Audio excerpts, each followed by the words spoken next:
This is Kurt with the Madison ModPo Group. We're going to be discussing A Supermarket in California by Allen Ginsberg. I'm here with Jim, Roger, and Scott. And Roger's going to lead us in discussion of A Supermarket in California.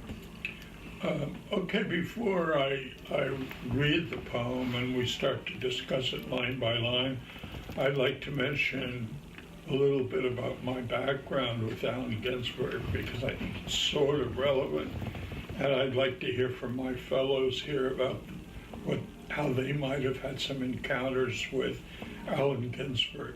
I guess I was about 15 when Howl was published by Ferlinghetti, and it caused a storm across the literary landscape of America.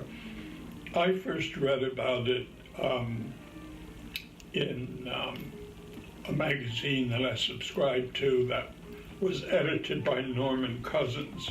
And strangely enough, I later got to know Norman Cousins very well. But Ginsberg lived in Berkeley for a couple of years, and those were years when he was, besides being highly productive, he was also becoming a spokesperson for a rebellion that was sweeping this country. And most people at my age group, we were going to be part of that rebellion, God damn it. So anyway, Howl was something that I presume everybody might have happened upon sometime in their life, because it's really an anthem to this new world that was going to come up and sweep the cobwebs off the mind of the America. So anyway, the reason that this poem particularly appealed to me were two things. First of all, ModPo has dissected this poem as part of ModPo, and they've had, you can find their discussion on ModPo. It's a video that was made and recorded. But secondly, there's a sort of zeitgeist in Allen Ginsberg, and if you follow his career, you can obtain all kinds of enlightenment in many directions. Not only is he a superb poet, but later in his life, he became a mystic. He tried LSD. He linked up with all the significant beat poets, and he had these really incredible experiences.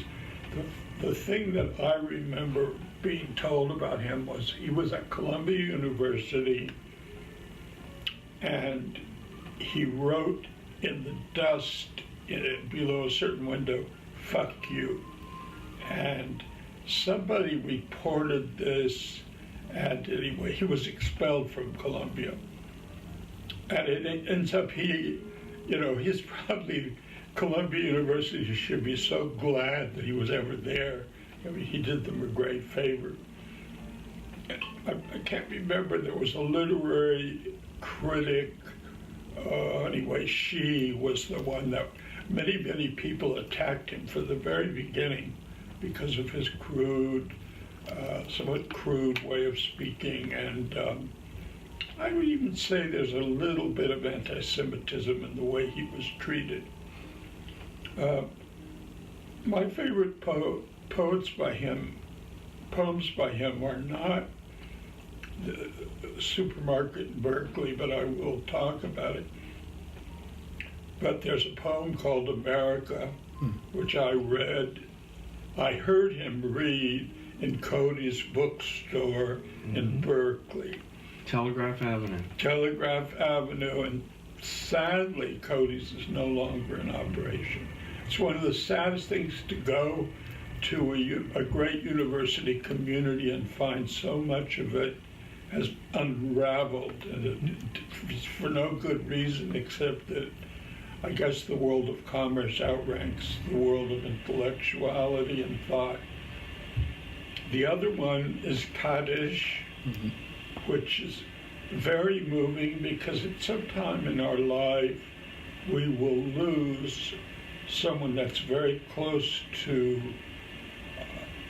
us. And in Allen Ginsberg's life, it was his mother, Naomi, who was bipolar, and Allen did so much to help her along in her situation. But anyway, this is a poem to mourn her when she finally passes away. The other side of it is that Allen Ginsberg was openly homosexual, and he talked about it, and he, far from disavowing it in any way, he celebrated it. That's why when you read this poem about the supermarket, you will see that he is carrying the Whitmanian mantle forward. He's going into a supermarket and he has Walt Whitman, ideas about Walt Whitman being there, almost like Walt Whitman is a hallucination that he's having when he walks around the supermarket.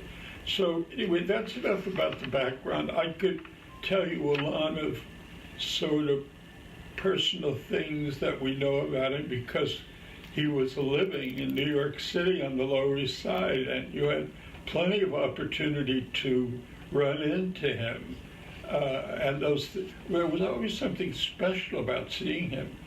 I mean, once I was taking a train to Albany for a lobbying thing that I was doing, and he was on the train because he had a job teaching at, oh great, maybe this will be a prelude and then, sure. Hello? But we had a Safeway in town. Oh, sure. I mean, so you had a Safeway in town? Yeah, Taft, it's 12,000 people, one Safeway, and actually as the economic condition of the town deteriorated, the Safeway eventually closed. The oil companies left. There was really nothing there.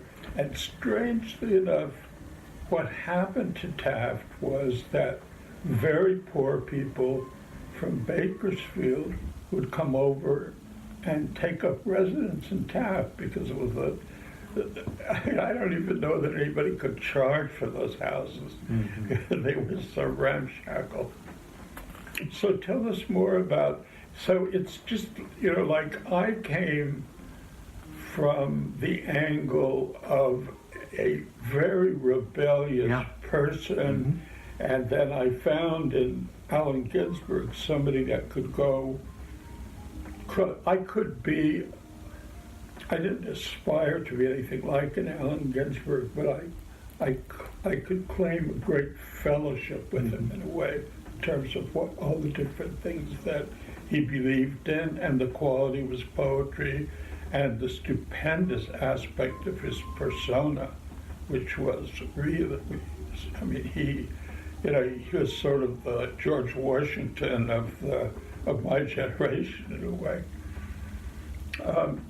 Scott you have some remarks you might want to make about Allen Ginsberg. He bought this tome, for instance. If you want to commit homicide and not have it detected, you just drop this book on anybody from a height and it will, but I recommend this book. It's the collected poems of Allen Ginsberg between 1947 and 1997, and it's everything pretty much that you would ever want. I mean, there's a good introduction to the degree, to the reasons that Allen Ginsberg could be called the real poet laureate of the United States in some ways. And it has the three poems that I like the most: Kaddish and this America. Berkeley supermarket poem, and then also America, which is America was written as an out and out cry against the forces that were leading us into one of our most destructive and morally repugnant wars that we've ever gotten into. And Alan put his, he stepped right up to the plate, and I think he to use, well, you know these baseball words, he shot a home run or something. But Jim had a perspective on growing up in California in a conservative environment and sort of what the supermarket represented. And I was hoping you would share that. Sure. I grew up very conservative in rural Northern California, a town called Chico. oh, And but I knew from a very early age I was going to go to Berkeley to college because my father had graduated from Cal in '34. And so Cal represented a good football team and a wonderful university, but it didn't represent, you know, I came to know what else it had to offer when I got there. And then I grew up in the model for how California was the model for America in the post-World War II era. G.I. Joe comes home, has 2.5 kids, gets a brand new Chevrolet, moves to the suburbs, and they go to the supermarket and to get what they want. And the quintessential example of that, which I silently rebelled against as a very conservative boy in Northern California, was the TV dinner. I thought it was an obscenity. But from my mother's point of view, it made sense because she was sick and tired of making meals for everybody, right? And so I got to Berkeley. I already had the seeds there, and then took a class in philosophy and was off on the other direction. And you get there slowly. But one of the times was going over to San Francisco and going to City Lights bookstore, finding Howell and reading it carefully. And believe it or not, despite the conservatism, really seeing the sort of the pathos, the depth of emotion about the emptiness of certain aspects of the emptiness of commodity culture embodied in the supermarket. Mm-hmm. And which is what America was becoming, driven by various forces.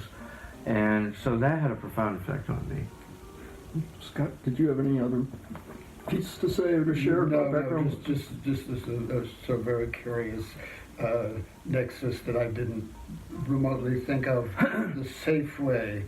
James Merrill's father began his climb to being a multimillionaire by buying Safeway at its beginning.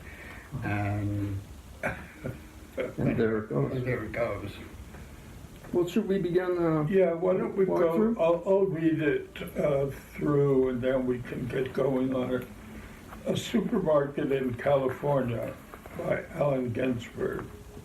What thought I have of you tonight, Walt Whitman, for I walk down the side streets under the trees with a headache, self-conscious, looking at the full moon. That first paragraph is really quite beautiful because he first talks about Walt Whitman, and he could be considered very much a Whitmanian individual as well as a beat poet. So anyway, there's a full moon, and full moons are strangely a poetic experience because suddenly there's as much light coming from the full moon as almost what you have during the daytime in the sun. And a full moon can, for me, growing up in the desert, sitting around, I could go outside and it was warm enough. I just sit up and stare at the moon for hours sometimes. So going to the second paragraph, in my hungry fatigue and shopping for images, I went into the neon fruit supermarket, dreaming of your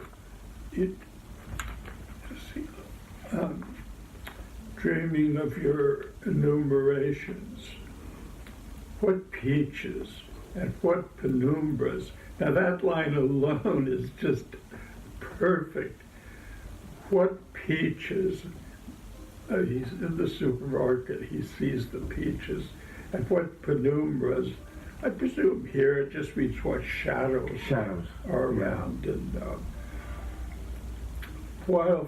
while families shopping at night, aisles full of husbands. That's curious because of course he would be paying some attention to the male shoppers. That's right. Well, and I'm not sure that whole families would be shopping at night, and husbands shopping for groceries in 1955. Probably not all that likely. I don't know, because Safeway was one of the first sort of 24-hour type institutions, and you would go to a California supermarket. Also, this has got neon lights, and this has got fruits and vegetables. I can almost sort of imagine, in New York there's just such a supermarket, but everywhere there's just such supermarkets where people that are busy during the day manage to get to the supermarket after dark. And so what are they buying? Whole families shopping at night, aisles full of husbands, exclamation point. Wives in the avocados, babies in the tomatoes. And you, Garcia Lorca, what were you doing down by the watermelon? Well, Now, Kurt had asked me to take off on the Garcia Lorca thing, but maybe Kurt would like to sort of, well, what are the implications of him bringing Garcia Lorca into it? For one, Garcia Lorca was a homosexual, and for the other, Garcia Lorca was a politically active person during a very, very difficult time in Spanish history. and it was Garcia Lorca who wrote Ode to Walt Whitman, which directly inspired Ginsberg to write his own poem, his own ode. And there are images which we can talk about that Ginsberg evokes in his poem that come or are parallel to some of the things that Lorca was using. Okay. So it is fun to see those parallels. The use of the moon and such images come through. So it's, in many ways, the Ginsberg poem is a tribute to Lorca and Whitman. That's perfect. And it got me off the hook because I didn't do my homework on Garcia Lorca. To me is, I mean, I've read his poems in New York, those poems, but also he's most famous to me as a playwright, and these stinging, bitter plays that he wrote, and his activities fighting the fascism in Spain, and there's just many things that are wonderful about him, but I don't feel fully that I've ever fully acknowledged his poetry as much as some other things. Well, he was on the left politically, clearly, and galvanized by the struggle in Spain, fighting fascism. And, yeah, for sure.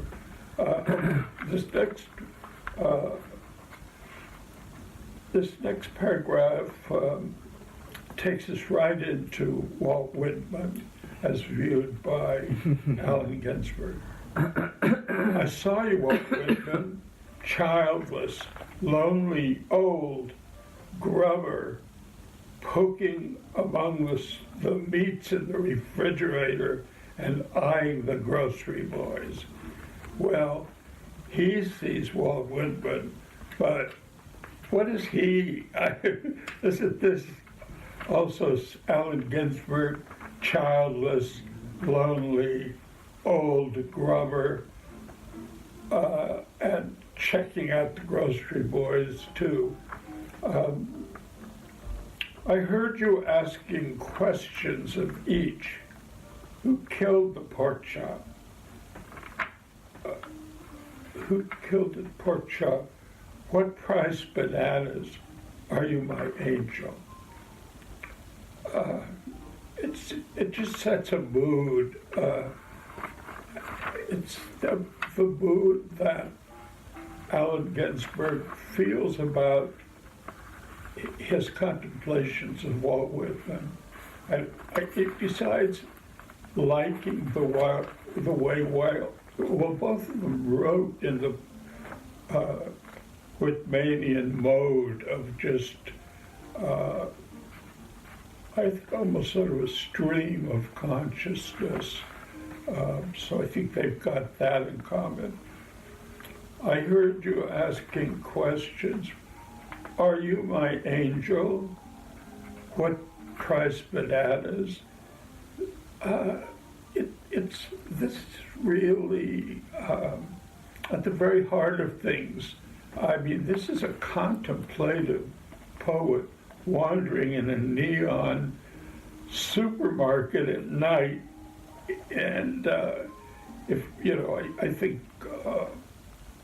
Jim would probably agree it was probably the co-op, because where he lived was within walking distance of the co-op, which is a large cooperative supermarket, and in Berkeley, this and the 50s when he would have been hanging out there, it was the co-op was a place where liberal-minded people shopped. And you were given a certificate, or you had a co-op number. Oh, good. It's a good place to start. The last line we considered is, "Are you my angel?" Does somebody want to take a shot at that line? Well, I would note that Lorca also uses the image of an angel twice in his poem. Just as Lorca talks about Walt Whitman's beard, there's just certain things that carry over from the Lorca poem. It's also said at night. You could put it here. Actually, let me just turn it away here. Thank you, Scott. You were saying, Kurt? Well, I was just pointing out that certain images that Lorca used came over into this poem. Observing Walt Whitman's beard. In the Lorca poem, there are references to angels. There are references to by the East River in the Bronx, boys were singing, exposing their waists with a will. So the same sort of imagery that evokes the sexuality images, and he brings those into this poem. This is a quote, though. It's a quote from Lorca, right? Exactly. What I just When he read it, when he put it in the poem, he quoted Lorca for you. not word for word, but he the certain images were brought over, or certain ideas were brought over. It's almost like a little I had checklist. some idea that maybe it was sort of and it was in reference to the boys in this thing, and I wondered if it wasn't in reference perhaps to the boys, but I guess I'm wrong. Yeah. Well, there are boys both in the Lorca poem and reference to boys in here, in the Whitman poem. Okay, so the next short paragraph. I wandered in and out of the brilliance stacks of cans following you, and followed in my imagination by the store detective. I love that. That's a great image, because I think, it's funny about, Scott loves to go shopping, and he really enjoys it. I'm not into shopping, and I don't like to walk around supermarkets and see all the stuff just when I'm trying to find low-calorie yogurt or something. There's not much in there for me. But this guy, somebody has a feeling, or I think a lot of people have a feeling that they're being followed in their imagination by the store detective. I mean, I always feel sort of slightly paranoid that my ideas and my personality and some of my most devious ideas are not, there's a store detective waiting there to get a hold of me and punishing me for having such ideas. And, this is the 50s. Yeah, and certainly. So if you're on the Ginsberg left- wasn't he wasn't a clean-cut guy. No, and if you're on the certainly wasn't. left and you're homosexual and you're left political, there are people out to get you. Yeah. And my take on Berkeley, living in Chico, California in the 50s, even though I knew I was going to the school, was that it was a bastion of communism and whatever. So That's why we went there. that's right. Well, I didn't go there for Yeah. that, but I picked up on it. And does this bring into notions of the poetic imagination within the context of really commodification, the supermarket, the marketplace? It's more than just, because in the poem Ginsberg refers to the imagination. He explicitly says, I'm making this up. I know I'm making this up. So his bringing forward his imagination, putting it right into the marketplace, is, I think, one of the dynamics, one of the fascinating aspects of this. And poem. I think that there's a parallel, and this may be a reach, but when Whitman is celebrating America in the mid-19th century, he's celebrating, sometimes directly, sometimes indirectly, a nation being made by robust forces, including industrial capitalism. And here you have the latter phase of post-industrial capitalism, embodied in the riches of the supermarket, but it's reached its limits almost. And when you get to California, you've reached the limits anyway. Yeah, because there's no place else to go. The detective is a symbol of, the very heart of capitalism, which is, don't steal from me. That's exactly right. My stockholders wouldn't like this. That's right. So, to finish up this little line, we strode down the open corridors together in our solitary fancy, tasting artichokes. Oh, I'd love that, boy. We're both artichoke. But you can't taste artichokes unless they're cooked, can you? Absolutely not. No, so that makes no sense. And what you usually taste is mayonnaise. Yeah, exactly. Hollandaise sauce.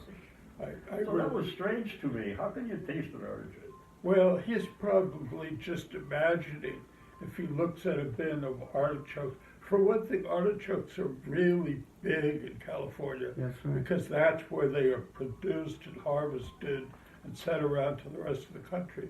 It's that area around Monterey and south of there. Watsonville. Watsonville is actually the home of The artichoke. Artichoke World. They have artichoke festivals and stuff. So anyway, he's in the brilliant Sounds stacks familiar. of cans following you. So now he's being pursued by the store detective. can we just, this notion of that he's with Walt Whitman together in our solitary fancy. I just, that notion of solitary, you think of just yourself. But he's with Walt Whitman, who is really just a projection of his imagination. But there's something curious or And the end of that previous statement is a nose thumbing of capitalism. Yes. Yes. He was in the store, but he didn't pay. He went right by. well, he never passed the cashier. Right. So he was there, but he wasn't purchasing. He wasn't buying. He may be tasting, but he wasn't buying. Well, he was having an eye full of the grocery Right, boys. the boys. Now, that's what he was That's right. The boys enjoying were every looking at it. minute of. And then where are we going? Yep. So anyway, this was cute. The possessing every frozen delicacy and never passing the cashier. You were right. He was window shopping in this supermarket at night, along with his friend and mentor Walt Whitman. They both have a lot of the same interests in common. Right. So, where are we going, Walt Whitman? The doors close in an hour. Which way does your beard point tonight?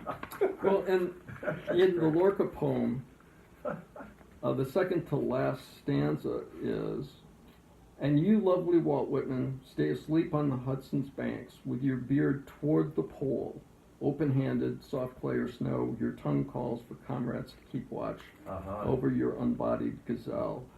So in the Lorca poem, the beard is pointing towards his pole, and then it further goes on or references that image of Charon going across Going across the the sticks. yes, exactly. Okay, so let's see. So he asks Walt Whitman where they're about to head off to, and he mentions his beard. He meant this at this point. He's looking at Walt Whitman's beard and asking where it points to tonight. These are it sort of like. He sets this off with not quotes, but in parentheses.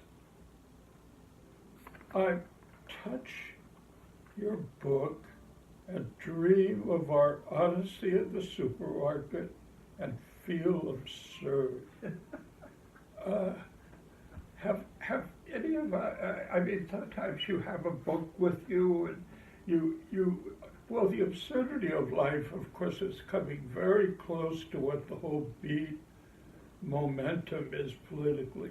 I mean, we live in an absurd world, and the Beats were among the first people to really seize on this and rub the faces of the rest of the country in the absurdity of this world.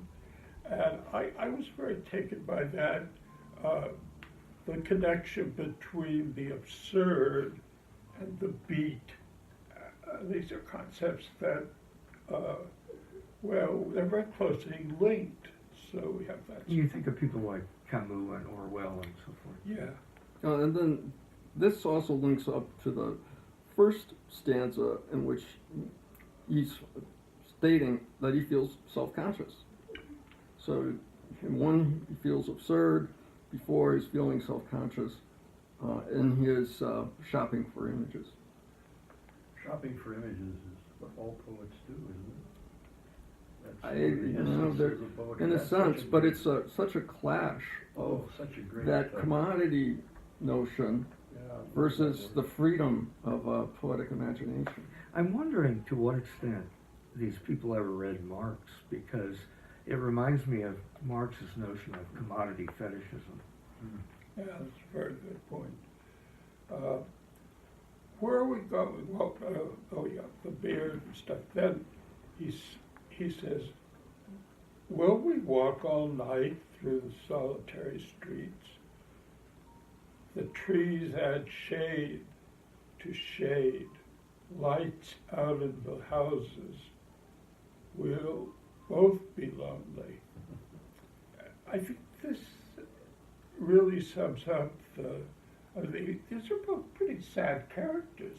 And they've acknowledged their sadness in a way. They've acknowledged how lonely they are.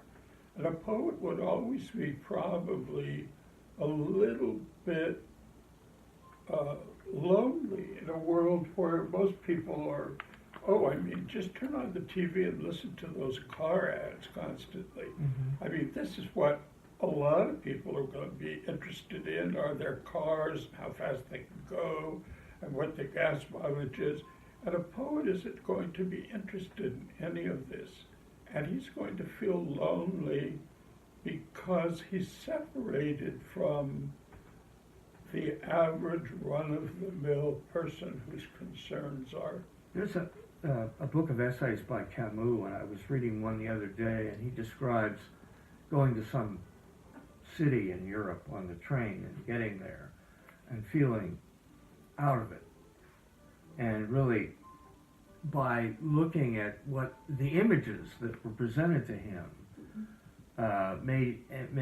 caused him to look more deeply. That's the idea of commodity fetishism, going beneath the surface, and feeling isolated and alone because the rest of the crowd is living on the surface, from his point of view. Mm-hmm. Well, and Ginsberg and Whitman made their livings being outsiders. Yes. That was their big mark, is that they were outside of the normal flow of things. But whereas Ginsberg was celebrating the flow of things. Oh yeah, I mean, he loved it. All right, where Whitman was celebrating the flow of things, Ginsberg, I think, takes a different tone. Okay, so he's feeling absurd, and he's touching Whitman's, the small book of Whitman's poems that he's got, and the dream of their honesty together in the supermarket. Will we walk all night through? Oh, we said that. We'll all be lonely. We'll both be lonely. Will we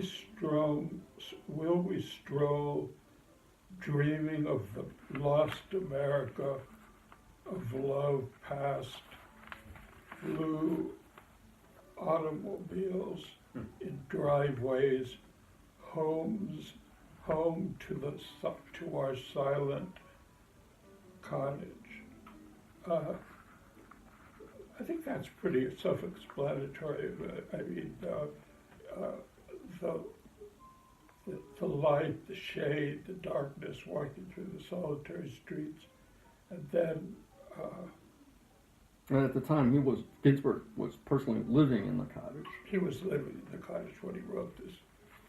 Well, there are a lot of colleges in Berkeley. Cottage. Right, cottages. Yeah, oh yeah, there are tons of them. I wish I had one. I wish I was living in one right now. But unfortunately, they all become incredibly expensive. Can't live there. Unbelievable. Anyway,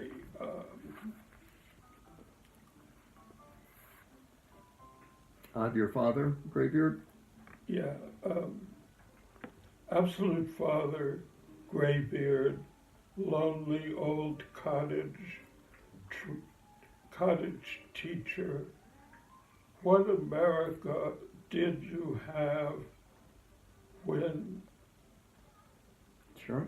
Sharon, yeah, this is a bit about Sharon, quit potting,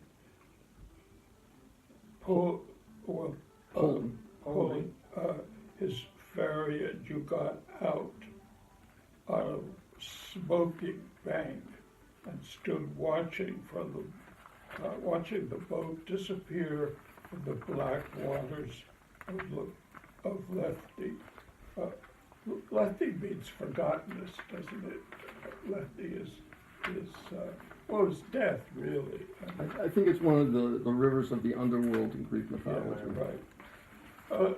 So Not when anyway, you should get to come back yeah. back across.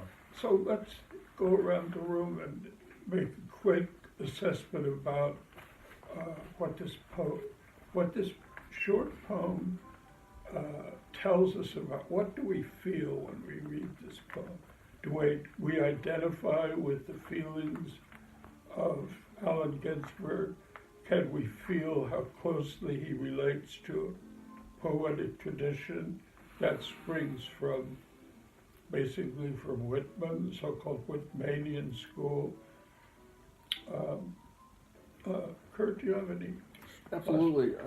There is a sense of alienation, of being separate from this world of activity that's going on around him. We have a sleepless poet who doesn't fit in, just wants to observe the world. He evokes Walt Whitman as a poetic tribute, but it is also to draw a contrast, I think, to what Whitman celebrated. This thriving market, America being industrial and providing commerce to the world, and this is something entirely different. This is a poet who stands outside and doesn't feel like the commodities that are being sold are really what life is all about, that the life is instead a celebration of the imagination. At least that's what Ginsberg's life is. Jim? Surely, I think that what what you get is a very clear description of how affluence doesn't satisfy us, and that we experience a kind of mind-numbing aspect of commercialism. That it's mind-numbing, and he pierces through that veil. Scott, last word. What I was, the line about, are you my angel, how much are the bananas? Is one that sticks in my brain about this equating this search for sex, companionship, love, whatever, has been reduced to a commodity. Bananas, love, canned tuna.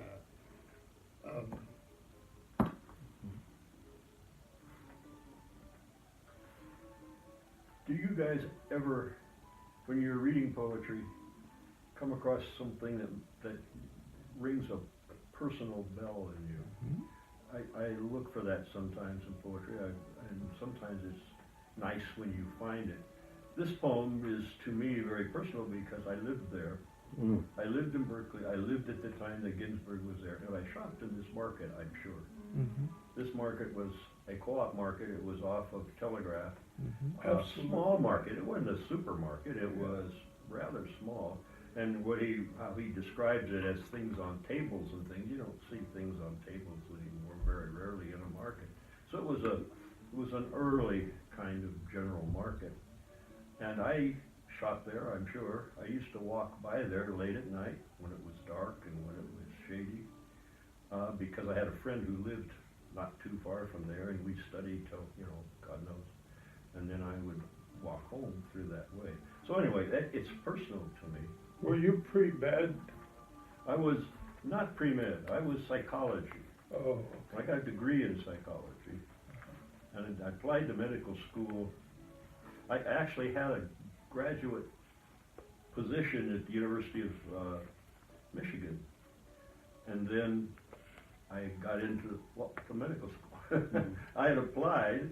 I come from a medical family, and I took the courses that I needed along with everything else, and I applied, and I got in. So that changed my whole life. But no, I was in psychology at Berkeley. Got majored. That's a very good department. So I'm gonna just take a little bit of your time to read a poem that he wrote in Berkeley in the fall of 1955. And the supermarket poem was also written in 1955. Roger, I imagine that may be the last part of our conversation on this. And before we do, I just want to jump in and say we shouldn't underestimate the craft that went into this poem. His use of alliteration, peaches and penumbras comes through. What thoughts, Walt Whitman, it's all there in terms of the musical stitching together of these images. And I love the recognition of Walt Whitman and his enumerations, the long sort of list, the parataxis of his poetry. I just couldn't let us go without making a comment on that. And I don't think we should pass over the fact that it's funny. Oh, he's a Made me great, laugh. yeah. Several of the things, he was obviously being funny. And well, he's an entertainer. He was one of the most definitely entertaining. as well as, very profound as well. Mhm. But when he one of the things I saw him do was read a poem, and he had these little chimes, finger chimes, and he would Wow. chime, and then read a little bit, chime, chime, chime, and it was that's one of the things that really struck me.